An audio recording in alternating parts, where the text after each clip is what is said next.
l'année 2012, on a perdu 1,115 milliard de francs CFA qu'on a dû payer aux repreneurs.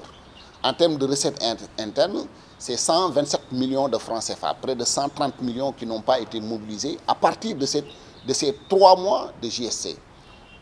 L'année dernière, les étudiants ont décrété sur les 5 mois, qu'on a fonctionné parce qu'il y avait la pandémie. Au mois de mars, les universités ont été fermées. On a ouvert nos portes à partir du mois de septembre. Si vous cumulez donc les mois de fonctionnement, on est à 6 mois de fonctionnement comment dirais-je, à 5 mois du moins de fonctionnement pour les universités publiques. Et pour cela, donc, au niveau de l'université de Saint-Louis, bizarrement, on a eu 3 mois où les étudiants se sont restaurés sans pour autant délier une bourse, c'est-à-dire que sans payer. Donc, ils n'ont payé que 2 mois sur 2 mois de fonctionnement du CROUS. Ça, c'est une perte sèche de 130 millions. Donc, 1,114 millions qu'on a payé aux repreneurs des restaurants universitaires. Et aujourd'hui, nous devons, en termes de dette pour l'année 2021, 1,117 millions aux repreneurs des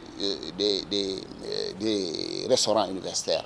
Pour dire que, véritablement, les GST grèvent considérablement le budget du CROUS. Et si demain, bien sûr, on n'a pas les moyens de restaurer les étudiants, ce sont les étudiants qui vont se lever les premiers pour dire que nous avons droit à la restauration. Droit, donc, doit être allié ou bien doit en tout cas être conforme au devoir donc, de contribuer.